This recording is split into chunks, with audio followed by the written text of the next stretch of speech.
Good morning and welcome to Monday Moments with Fran.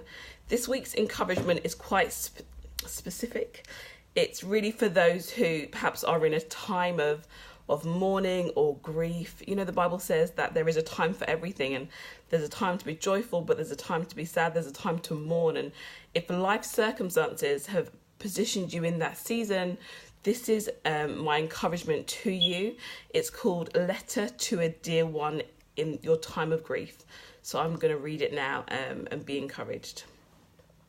To you, dear one, I need to remind you that you will get through this season. I know it's painful. I know it feels unfair. I know the ache in your heart is so intense, it feels like your chest might crack open and shatter. I know at times you may never admit it to anyone beyond the four walls of your mind, but there are times you feel like you want to be where your loved one has gone.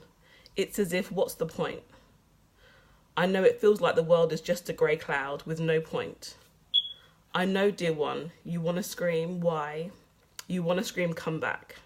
I know it's painful beyond words, that the tears streaming down your face feel like icicles that reveal the harsh climate of the season. I know you want to curl up and lie down, hoping and praying, wishing and dreaming that it would be just that. A dream, a nightmare that someone will gently awaken you out of, soothe your sweaty head, dry those tears, just like when you were a kid, and say, it's okay, it was just a bad dream. But no, that's not the case. It is real. Funny how people banter words like grief, loss and bereavement, yet there is no real definition for the hopeless ache in your soul. Dear one, I know. I know you hate the I'm so sorries, the dearest condolences, the politically correctness of supporting at this difficult time. I know you dread it. Dread having to say thank you for your kind words, thank you for your thoughts and prayers. I know. I know it's not that you are ungrateful. After all, you've done the same, but it's just that you wish the words weren't needed. It further compounds the reality that landed on your doorstep like an uninvited guest. I know. I know you'd rather lay under your duvet and shut out the world, eat ice cream and drift into a world of make-believe. I know you long for happier times where puffy red eyes and running noses are not needed. I know. I know it's hard, it's painful, there is much to contend with and deal with. I know it feels like no one can ever truly, ever fully, ever understand your experience. I know it feels like you are alone, not even to be poetic, dramatic, or the centre of attention, but just because that's where you are. I know. I know the season of loss seemingly is a powerful tool to magnify other losses, issues, problems and failures. I know. I know there may be hints of regret for words said or unsaid. I know.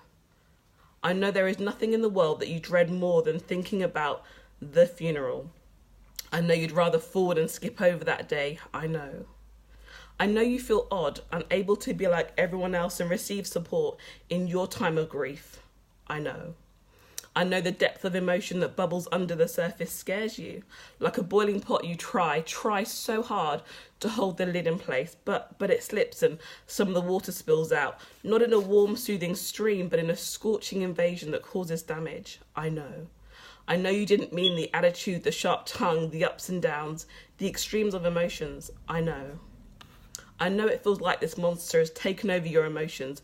The cool, calm, collected grown-up is nowhere to be found, but has been replaced by a tempestuous child, unable to stem the anger, the rage, the tears, and every other raw and ugly thing this child brings out to play.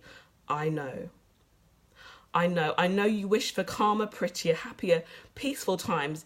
If indeed you were the author of the script, you would indeed rewrite, erase, and typix out these times. I know.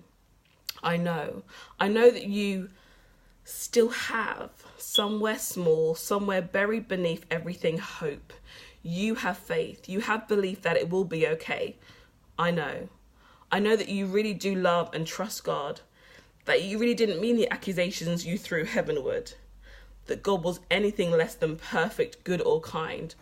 For we both know he is indeed perfect, good and kind, that he is the creator, the author and the finisher, the one who holds the stars, sun and moon, the one who determines when we both take our last and our first breath. We know that he is dependable, reliable, able, caring, and well experienced in caring for us, his children. We know that Jesus is, was, and is to come. We know that God is almighty, sovereign, and majestic. He is God. So breathe. Dear one, I know that as you take that breath, your heart is calming down. As you take that breath, your breathing is slowing down. The fog is clearing.